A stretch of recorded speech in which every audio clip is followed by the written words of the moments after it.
النهارده بقى نشرح ايه؟ هنشرح الاوبريتورز. الاوبريتورز دي يعني التعاملات.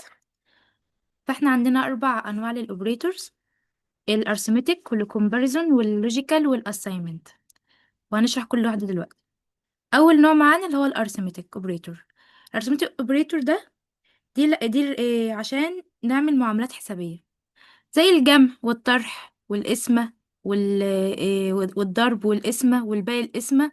ودي معناها الأس، إن احنا مثلا نرفع 2 أس 3، 3 أس 4، أي أس. يعني مثلا لو احنا عندنا ال A equal 3 وال B equal 4، بعد كده قلنا عايزين نعمل ايه؟ عايزين نبرنت A plus B، وقمنا عاملين run بايثون first دوت باي 7. يبقى A plus B 3 زائد 4 بتساوي 7.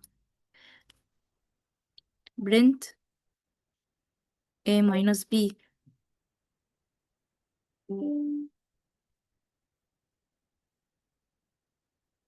اللي -1.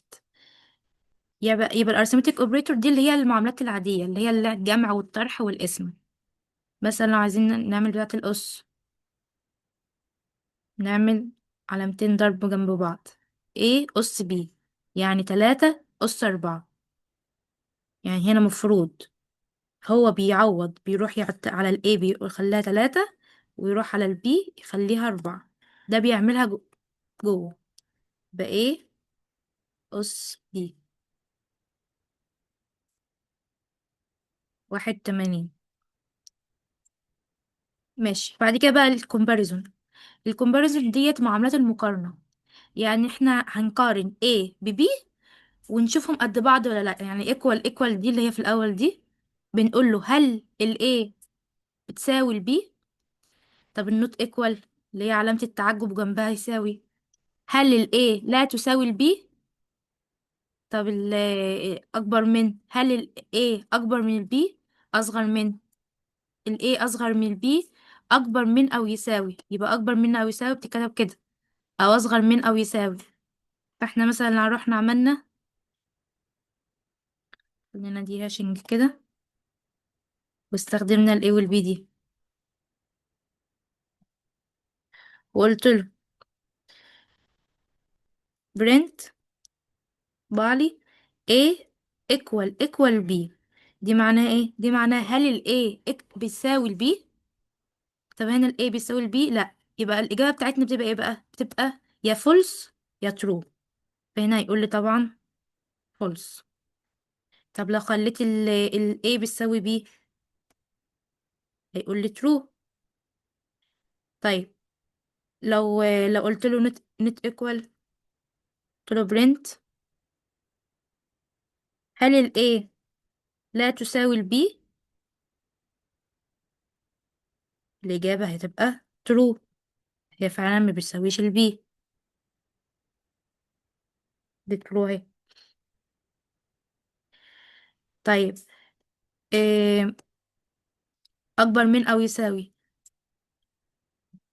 برنت هل ال A أكبر من أو تساوي ال B. ال A هنا ب3، هي أكبر من ال B لأ، أو تساويها لأ، يبقى الإجابة false.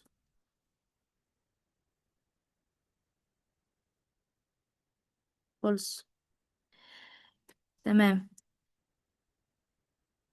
اللوجيكال اوبريتورز بقى، دي عايزين نجمع شرطين مع بعض، ويا إما الشرطين يتحققوا هما الاتنين فيطلع لنا الناتج، يا إما واحد بس اللي يتحقق، يا إما يكون عكس الشرط اللي احنا مدخلينه هو اللي يتحقق. نوت. يعني لو عايزين نجمع شرطين مع بعض بنجمعهم بأند، ولازم الشرطين يتحققوا. لو استخدمنا أند لازم الشرطين يتحققوا. طب لو استخدمنا أور واحد بس منهم اللي يتحقق. طب لو استخدمنا نوت، يبقى احنا مدخلين شرط احنا عايزين عكسه، عكسه هو اللي يتحقق. يعني قلت له مثلا، لو انا قلت له الاكس equal 10 y equal 5 print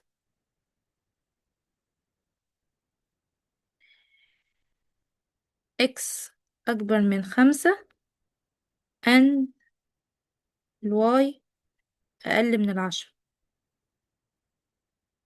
ماشي. انا دلوقتي ده يعتبر شرط، الاول ده يعتبر شرط. هل الاكس اكبر من 5؟ ايوه، يبقى ده true. يبقى اول شرط معانا true. and هل الواي اقل من 10؟ تمام، true. يبقى احنا هنبرنت true. الاتنين اتحققوا. طيب، لو انا قلت له هنا مثلا اقل، اكبر، هل الواي اكبر من 10؟ يعني فولس. فالاتنين كده ما تحققوش، واحده ترو واحده فولس، يبقى المفروض ان هو عشان اند استخدمنا اند تبقى فولس. ولو الاتنين فولس تطلع بره طبعا فولس. فلازم الاتنين يبقوا ترو عشان يطبع لي ترو. طيب، لو انا استخدمت بقى اور برنت،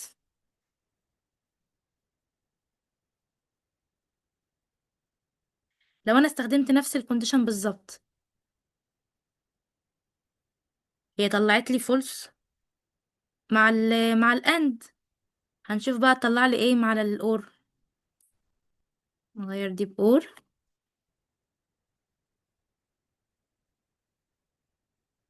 طلعت لي ايه؟ طلعت لي ترو. ليه بقى؟ عشان الاور واحد بس منهم اللي يتحقق. يعني ده يتحقق ده يتحقق وهيطلع لي ترو. هنا الاكس اكبر من 5، ايوه ترو. اور الواي اكبر من 10، لا فولس. فواحد منهم اتحقق اللي هو الاكس اكبر من 5، فعشان كده طلع لي ترو. طب النوت برنت، لو انا قلت له مثلا نوت،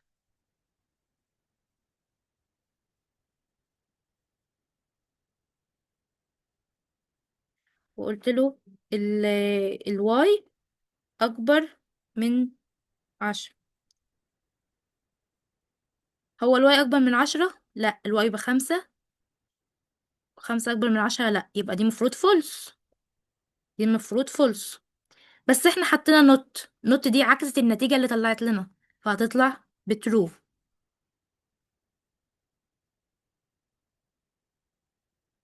اخر هي ترو. عملنا دي مثلا كده عشان نشوف النتيجة الوحيدة. طلعت لي بترو. طيب، رابع بقى نوع معانا الاساينمنت اوبريتورز. ايه هي الاساينمنت اوبريتورز دي؟ بستخدمها عشان اغير قيمة الفاريبل بتاعي بسرعة. يعني عندي مثلا، هو المفروض اللي هي ايه x equal 10. انا عايز ازود واحد مثلا عليه، عايز ازود واحد على الاكس دي. فبروح اقول له الاكس هغير قيمتها تساوي اكس القديمة بلس واحد. كده غيرتها. لو قلت له برنت اكس،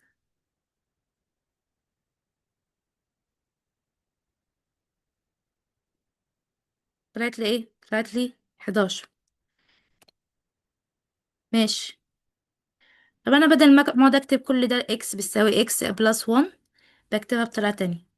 بكتبها ازاي؟ بقول له اكس بلس equal 1.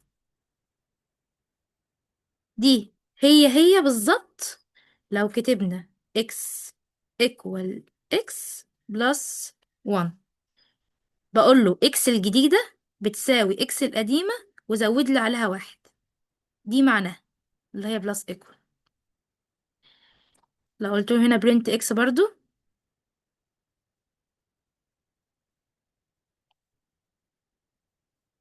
طبعا على 12.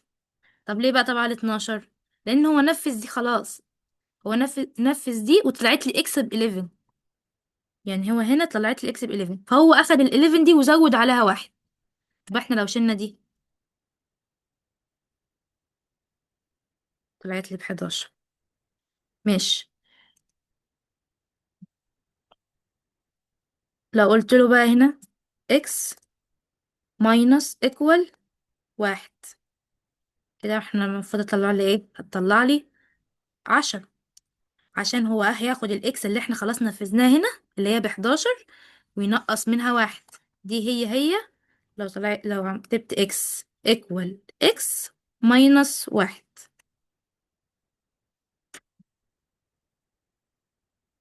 لسه ما عملتش برنت.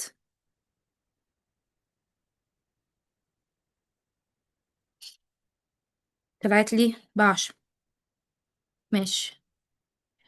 لو عايزة اكتب بتاعة الضرب equal، يبقى x في يساوي 5 مثلا. دي المفروض هي ايه؟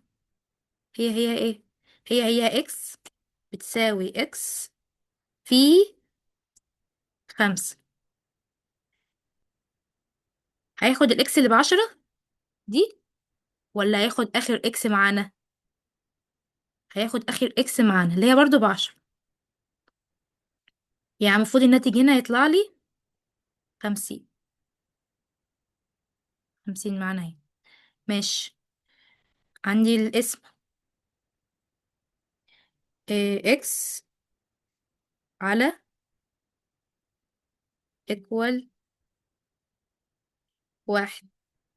دي هي لو قلت له اكس ايكوال اكس على 1. طيب هنا هياخد الاكس اللي هنا اللي هي ناتجها 50، ولا هياخد ال10 اللي فوق خالص؟ لا، بياخد اخر اكس معانا. يعني احنا دلوقتي قاعدين نحدث في قيمة الاكس، قاعدين نحدث في قيمة الاكس، بياخد اخر اكس معانا. فالمفروض الناتج يبقى كام؟ 50 على 1 هتطلع ب50 برضه. نعمل لها برنت اول.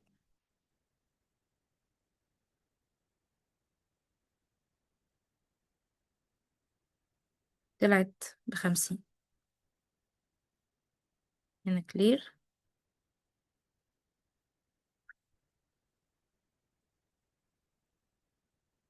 50 اللي في الاخر دي. بس كده يبقى احنا كده شرحنا الاوبريتورز